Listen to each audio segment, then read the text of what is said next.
Me hace mucha ilusión, especialmente ilusión porque es nuestro primer evento. Y bueno, pues presentarnos como Emeritea, la nueva asociación de familias del TEA de aquí de Mérida, de trastorno espectro autista. Nosotros somos padres con niños con autismo, con diferentes tipos de autismo, ¿no? De Asperger, bueno. Hay muchas variedades, eso ya es otro tema, de eso ya nos hablará Rosa ahora. Y bueno, lo primero que me gustaría hacer es agradecer a la Mérida por todo el apoyo que nos están dando, que esto es muy difícil, muy complicado el comienzo.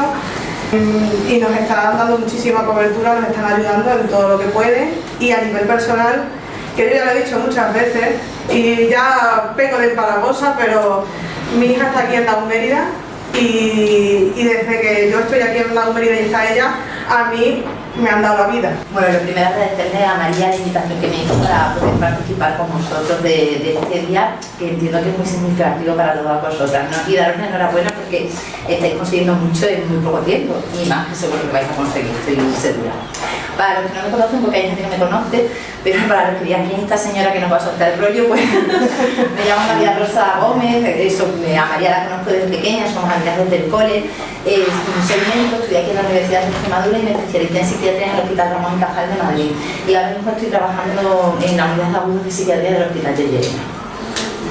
Entonces, bueno, ella me comentó que hiciéramos una charla, un poco, digamos, una visión panorámica, ¿no? General de lo que son los trastornos del espectro autista, síntomas, causas. La charla me ha quedado un poquito más extensa de lo que pensaba. Podemos aportar en cualquier momento, pero no obstante hay temas en los que evidentemente en una exposición tampoco podemos profundizar todo lo que a lo mejor nos gustaría. Da igual, yo estoy a vuestra disposición, si en algún momento hay un tema que interese, qué tal, pues se lo comentáis a María y organizamos otra cosa, que yo por eso no hay problema ninguno. Siempre me gusta empezar con un recordatorio histórico, porque sí, evidentemente en las últimas décadas se está investigando mucho más sobre trastornos del espectro autista, pero no es algo nuevo, ¿no? Mosley, un psiquiatra británico que ya en 1867 describía a un grupo de niños que trataba con trastornos mentales graves, no os asustéis, y con trastornos del desarrollo, ¿no? Bien alteraciones por retraso, por un desarrollo distorsionado. Es cierto que estamos hablando de mediados del siglo XIX y que muchos de esos niños posteriormente eran niños a lo mejor con trastornos del espectro de la psicosis y no con lo que hoy consideramos trastornos del espectro autista, pero él ya fija el foco de atención ahí, y hay referencias anteriores a Mosley. Lo que pasa es que, bueno, digamos que esta es la primera referencia más científica y más usando el método médico y científico. A estos tres señores los pongo aquí porque cada uno, bueno, sobre todo Kanner es el pionero en el estudio del autismo, pero Bloiler es un psiquiatra suizo, y en 1911 realmente es este médico el que acuña el término autismo, aunque no para referirse a lo que nosotros hoy entendemos por autismo. Él observó en pacientes suyos, adolescentes generalmente jóvenes, y con trastornos esquizofrénicos, con esquizofrenia y otra psicosis, que llegaba un momento en el que el paciente se retrotraía del mundo externo y se volcaba en su mundo interno, y aparecía el aislamiento, había una pérdida de habilidades sociales. A él todo eso Bloiler lo llama autismo, y es la primera referencia, ¿no? Realmente no tiene nada que ver con lo que hoy lo entendemos por autismo, pero sigue ahí en el origen. Y Kanner es un psiquiatra austriaco que se afinca en Estados Unidos y en 1943 publica Trastornos autistas del contacto afectivo. Kanner sí es el que describe el autismo tal y como lo reconocemos hoy en día. Es más, muchos de los criterios y de las descripciones de Kanner se siguen utilizando en la última clasificación de los trastornos mentales del comportamiento, exactamente iguales a los que proponía Kanner. Y Asperger, pediatra, que un año más tarde de que Kanner, en el 44, publica La psicopatía autista de la infancia, que realmente es lo que hoy reconocemos como síndrome de Asperger. Igual, tal cual, no hay ninguna variación. Evidentemente, posteriormente, años 60, 70, ha habido muchísima investigación y ha ido variando mucho la clasificación de los trastornos del espectro autista, cómo se consideraba, pero bueno, por hacer una pequeña reseña. Como os decía, Kanner ya habla de autismo infantil precoz, lo describe como un síndrome de la infancia temprana y ya describe muchas de las características, el aislamiento, las relaciones sociales torpes, todas las alteraciones del lenguaje están descritas por Kanner. Hasta 1980, todos los trastornos del espectro autista están dentro de los trastornos esquizofrénicos, o sea, hasta antes de ayer. Es a partir del 80 cuando se sacan de esa clasificación. Hoy sabemos que son entidades completamente diferentes, aunque muchas veces, bueno, no, aunque a veces pueden coexistir, pueden tener las dos cosas a la vez, pero no tienen nada que ver una con la otra. ¿Cómo se clasifican hoy actualmente? Yo he puesto aquí el DSM-5, es la clasificación americana de las enfermedades genéticas, ¿no? Trastornos mentales del comportamiento. Manual diagnóstico y estadístico. Esta es la última clasificación que se publica en 2013 y es la que está vigente actualmente, para que veamos un poco ahora dónde los tienen puestos. Son dos las clasificaciones principales, la americana y la europea, la de la Organización Mundial de la Salud. En general tiene más peso la americana. Los americanos, como siempre, de hecho se está preparando la última edición de la clasificación de la Organización Mundial de la Salud, y precisamente una de las cosas que van a variar es que van a adecuar todos los criterios diagnósticos del autismo para equipararlos a los que ha planteado el DSM-5. Entonces, como veis, aquí ya se considera un trastorno del desarrollo neurológico. Todo ya desde un punto de vista mucho más médico, mucho más biológico, ¿no? Juntos, estos son otros trastornos que están en el mismo grupo que el trastorno del espectro autista. Los del desarrollo intelectual, comunicación, aprendizaje, trastornos motores, en todos ellos va a haber como base una alteración del desarrollo neurológico. Han desaparecido los subtipos, ya no hay subtipos, ya no hablamos de síndrome de Asperger, no hablamos de síndrome de Rett, eso ya obsoleto completamente. Ahora hay especificadores que vienen a ser prácticamente lo mismo. Se ve si el TEA está asociado a una enfermedad neurológica, está asociado a una enfermedad genética, a una enfermedad psiquiátrica, si no está asociado a nada, que puede ser la gravedad del trastorno, si hay o no déficit intelectual y si hay o no alteración del lenguaje. Esos son los especificadores que utilizamos. Porque realmente ese sería el núcleo de los trastornos del espectro autista, si no al final se convierte en un cajón desastre y todavía sigue siéndolo, y hay que matizar mucho lo que es, lo que no es y por qué es, pero bueno, tal. De todas formas, los subtipos anteriores al DSM-5 los pongo aquí porque clínicamente son significativos. Yo cuando tengo que hacer un informe diagnóstico con el DSM-5, ahora yo en mi consulta, pues probablemente si es un Asperger pongo el síndrome de Asperger. Cuando le doy el informe oficial o si hay que hacer un estudio de investigación, tienes que utilizar los criterios de DSM-5. Pero en los antiguos trastornos generalizados del desarrollo se incluía el trastorno autista, el Asperger, el Rett, el trastorno desintegrativo de la infancia y otros que todos engloban trastorno generalizado del desarrollo no especificado, bien porque no cumplieran alguna de las características, no cumplían el tiempo, aparecían los síntomas más tarde, entonces bueno, todo eso al final recaía ahí en ese cajón desastre. Estos son datos recabados del último informe sobre trastornos del espectro autista que se ha publicado en España, que lo ha llevado a cabo el Instituto Carlos III de Madrid, que es el único que tiene un grupo estable de expertos en trastornos del espectro autista que están trabajando sobre ello, porque el problema que hay es que no hay grupos estables. Entonces, claro, no hay nadie, si se publican investigaciones, normalmente con poca población, pocos niños, esos datos no pueden extrapolarse a la población general, y es una de las dificultades. Aquí hay datos que se van a variar, por ejemplo, de 5 por cada 10.000 niños en edad escolar, seguramente es un dato que en breve, en el 2018, se está elaborando el censo de personas con autismo en España, y ese dato probablemente cambie, porque ya hay datos que hablan de unas prevalencias mucho más altas. En ese momento eran 5 de cada 10.000 niños. 50% diagnosticados a edades tardías, que es un problema importante porque la atención temprana al niño con trastornos del espectro autista varía muy notablemente el pronóstico de este niño. Las familias son las primeras muchas veces en que se dan cuenta, pero desde que la familia nota algo hasta que se diagnostica hay un año de retraso, en muchos casos más tiempo de retraso. No se cumplen los procedimientos mínimos exigibles, muchas veces no se entrega un informe por escrito, no se entregan materiales orientativos, no se protocoliza la atención al niño con trastorno del espectro autista. Es un problema. Hay deficiencias en la investigación, os comentaba antes, no hay grupos estables, muestras pequeñas, publicaciones en revistas de poco impacto que exigen menos cuando tú publicas el artículo, claro, con una revista con mucho impacto, ¿no? El 50% de las familias va a recibir información médica sobre asociaciones y el otro 50% por lo visto se queda sin ningún tipo de información. El 75% es el porcentaje más alto, el que se da acerca de la educación, pero yo creo que es porque es algo que afecta más directamente, que se encuentran al niño en el colegio y sobre eso tienen que dar más información a la fuerza.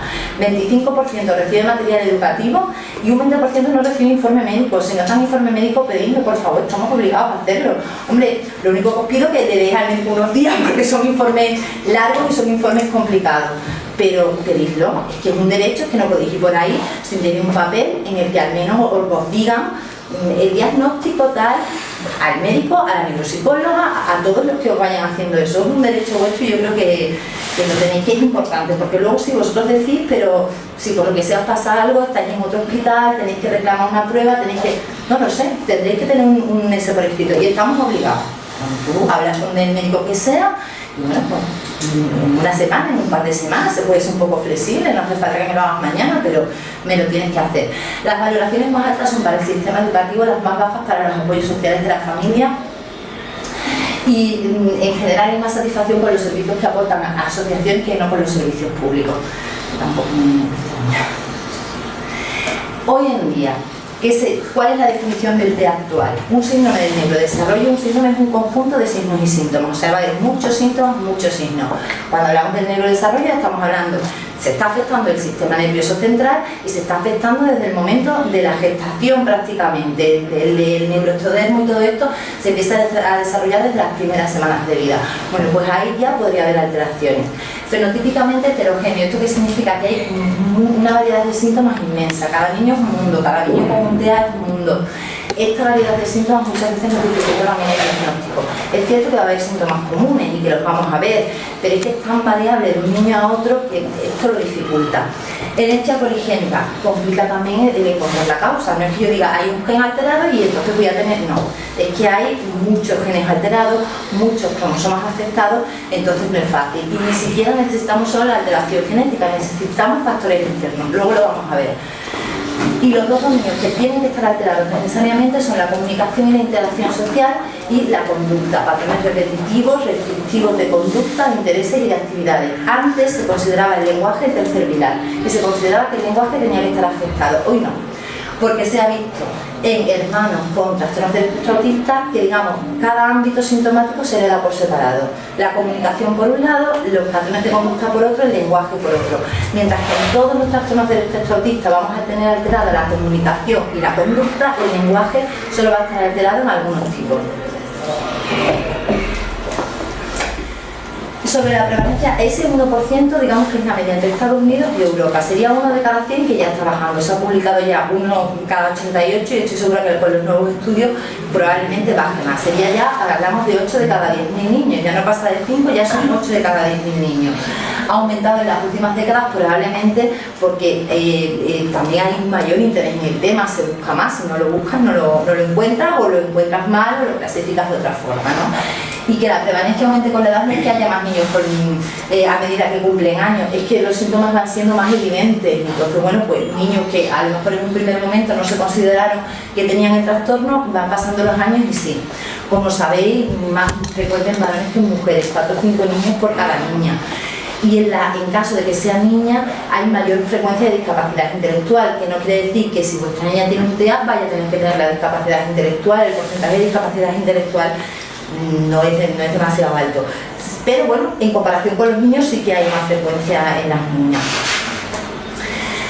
Generalmente la edad en la que los síntomas son más evidentes es en torno a los 2 años. Es cierto que hay casos más graves y que en torno al año de vida se nota una disminución muy marcada de la interacción social del niño, del interés que el niño muestra hacia, bueno, te puede hacer sospechar antes. En general, entre el primer y segundo año de vida, esa disminución de la interacción social es lo que más suele llamar la atención. ¿Qué ocurre? Que en casos más leves, paradójicamente, se diagnostican más tarde y reciben peor atención. Porque si el niño tiene un funcionamiento intelectual normal y no hay retraso en la adquisición del lenguaje, esos que son los síntomas de alarma no se perciben. Con lo cual, hasta que no llega un momento que la capacidad del niño se ve superada por la demanda que él tenga, pues no se va a poner de manifiesto la dificultad, ¿no? ¿Cuándo nos tenemos que preocupar? Cuando un niño entre los 12 y los 18 años no ha adquirido el lenguaje, el retraso lingüístico y la disminución de la interacción social. O sea, como veis, el lenguaje se ha quitado de los pilares, pero realmente sigue siendo importante. Un 25% de los niños van a adquirir lenguaje y luego lo van a perder. El 30% va a presentar discapacidad intelectual y la edad media de diagnóstico es 3 años. Pero hay indicadores precoces desde el año o el año y medio, o sea, se podría diagnosticar antes, en teoría, y se podría intervenir antes. Aquí sí he puesto los subtipos porque varía dependiendo del subtipo. Si yo tengo un trastorno no especificado, un trastorno generalizado del desarrollo, se va a retrasar más la edad, en torno a los 4 años. Precisamente porque no tienen el patrón típico, con lo cual se retrasa. Y en el síndrome de Asperger se retrasa hasta los 7 o más. síndrome de Asperger en general la capacidad intelectual es normal o superior a la media, y aunque el lenguaje tiene muchas alteraciones, pero se adquiere en el tiempo que se tiene que adquirir, con lo cual el diagnóstico de esos niños sí se retrasa más. Cuando se hace un diagnóstico más precoz, cuando las alteraciones del lenguaje o las conductas repetitivas, el aleteo, el caminar de puntillas, los juegos extraños, si eso aparece muy precozmente, pues también diagnosticamos antes. En cuanto a las causas, bueno, aquí había una diapositiva que me preocupaba porque era un poco más expresa, pero se la expliqué a María antes de venir y me dijo que bien, perfectamente lo entendía, así que vamos a ello. Esas son las distintas factores que se han asociado a que pueda aparecer un trastorno del espectro autista. En cuanto a lo genético, la contribución hereditaria, eso está claro, es de los pocos datos que tenemos claro. Lo que os he dicho, la herencia es poligénica, solo hay un 15% de todos los niños con un trastorno del espectro autista en que nosotros podamos identificar la mutación genética completa, o sea, que estén asociadas a un síndrome genético. El resto de casos, más de un 85%, no vamos a identificar. Va a haber, pues yo he puesto ahí 4 cromosomas, el 2, el 7, el 16 y el 17, hay más. Esto es importante, es lo que decía, lo de la interacción factor ambiental, vulnerabilidad genética. Si yo tengo gemelos idénticos, concordancia monocigotos es esa abreviatura que he puesto ahí, son gemelos idénticos, con el mismo material genético. La probabilidad de que si un gemelo tiene TEA, el otro lo tenga es del 96%, muy alta, pero no del 100%. Si yo tengo exactamente los mismos genes que mi hermano y mi hermano tiene TEA, porque somos gemelos idénticos, yo debería tenerlo. Y no es así, porque se necesitan factores externos, que ahora también los vamos a repasar un poco por encima, para ver que realmente el trastorno se desarrolle. Si son mellizos o hermanos no idénticos, el porcentaje varía entre el 27 y el 36%. Hay más riesgo que en la población general, pero no es tan elevado como los que tienen evidentemente los mismos genes calcados. Incluso en el gemelo sano, si son gemelos idénticos, en el gemelo sano, si hay complicaciones, por ejemplo, durante el parto, pues ese niño puede tener más dificultades cognitivas, aunque no llegue a desarrollar el trastorno. Los hermanos con niños con trastornos del espectro autista también tienen un riesgo aumentado. El riesgo en la población general es del 1%, en los hermanos se eleva hasta el 10%. Bueno, tendremos que estar, evidentemente, hay un 90% de posibilidades de que no tenga absolutamente nada. Habrá que estar más atentos, y yo estoy segura de que vosotras estáis, y las familias estáis atentas perfectamente. Si hay 2 hermanos afectados con trastornos del espectro autista, ya ahí el riesgo sí que se dispara bastante, entre el 30 y el 50% de posibilidades de que un tercer hermano lo pudiera tener. Al final esto lo que nos habla es de la carga genética tan importante que tiene el trastorno, ¿no? Y los hermanos, bueno, pueden tener también más riesgo de déficit en la comunicación social, en la interacción, sin llegar a desarrollar el trastorno, pero a lo mejor que les cueste un poco más. Bueno, hay que estar un poquito más atentos. Ya está. Estos son algunos de los síndromes genéticos que sí que se han hallado claramente la relación con, o que uno de los síntomas del síndrome es el autismo, ¿no? El del X frágil es el más frecuente, la esclerosis tuberosa, fenilcetonuria, que es una de las pruebas que se hace cuando les pinchan el talón al salir del hospital. Una de las pruebas es para descartar la fenilcetonuria, la neurofibromatosis. Es una lista enorme, no os he puesto porque son unas agobiados, pues la mayoría de niños no van a tener nada asociado. Y entre la variabilidad de los síntomas, una de las cosas que influye es que no se hereda igual, el patrón de herencia es complejo, ya os he dicho, hay muchos genes, hay muchos cromosomas y no se hereda. Tú puedes heredar ese gen alterado, pero que la posibilidad, digamos, de que eso traspase no sea del 100%, con lo cual hay muchas variables que juegan ahí un papel, ¿no? Los biomarcadores, esto es lo que me parece a mí más pesado, intentaré hacerlo sencillo. Los biomarcadores son signos físicos en los niños con trastornos del espectro autista que nos podrían indicar desde muy pequeñitos que ese trastorno se va a desarrollar. La mayoría están en investigación y el problema es que muchos niños están alterados, pero en otros no, entonces no es específico. Una de las cosas que ocurre es que la serotonina es una sustancia a través de la cual se comunican las neuronas con esa sustancia y controla sueño, apetito, ánimo, conducta sexual, controla muchísimas funciones. La serotonina en los niños con trastornos del espectro autista a nivel sanguíneo la han encontrado elevada. En las plaquetas que ha ocurrido se han utilizado fármacos que disminuyen la serotonina en sangre y en algunos niños eso no es efectivo y en otros no. Unos niños mejoran mucho y otros niños no mejoran. Entonces no sabemos qué peso realmente tiene ese dato, pero está ahí. Alteraciones en la plasticidad sináptica. Antes se creía que el cerebro no se remodelaba, neurona muerta, neurona que tal. Hoy se sabe que no, que la capacidad de remodelación del cerebro es muy importante, que la neurona puede establecer nuevas conexiones a lo largo del desarrollo, especialmente hasta los 6 años el cerebro es muy plástico. Ese mecanismo está alterado en los niños con trastornos del espectro autista y tienen más dificultades para poner en marcha esa remodelación cerebral. Y la alteración en el GABA es otro neurotransmisor que utilizan las neuronas para comunicarse, en este caso, digamos, para inhibir, para relajar. Está alterado también en niños con TEA. Si estas investigaciones avanzaran más, pues igual fármacos que ya existen que regulan el GABA se podrían utilizar en niños con TEA y disminuir esa hiperexcitabilidad que muchas veces tienen, si fuera necesario. Neuroimagen estructural, esto es cuando hacemos una resonancia a un niño con TEA, ¿no? Ahí se ha visto en niños menores de 4 años con TEA que tienen un volumen cerebral aumentado. Son niños que nacen con la cabecita normal, un perímetro cefálico normal y que en torno a los 5 años tienen una macrocefalia, la cabeza más grande de lo normal. Pero eso no se mantiene. A los 16 años, si tú repites el estudio, normalmente el volumen cerebral ha vuelto a la normalidad. La amígdala es esto rojo que está ahí señalado. Es una estructura cerebral que controla el procesamiento de caras, la regulación de emociones, miedo. Bueno, pues en los primeros años el niño con trastornos del espectro autista está aumentada de tamaño y luego disminuida de tamaño. Eso puede implicar, los niños con trastornos del espectro autista tienen un problema de reconocimiento facial y de reconocimiento de emociones. Probablemente en los primeros años la amígdala intente compensar y por eso la encontramos aumentada de tamaño. Como yo no soy capaz de reconocer bien ese estímulo, intento compensar, la amígdala se me hace grande hasta que llega un momento en que la amígdala es como fallo y al revés pierde volumen, porque ya no da más de sí.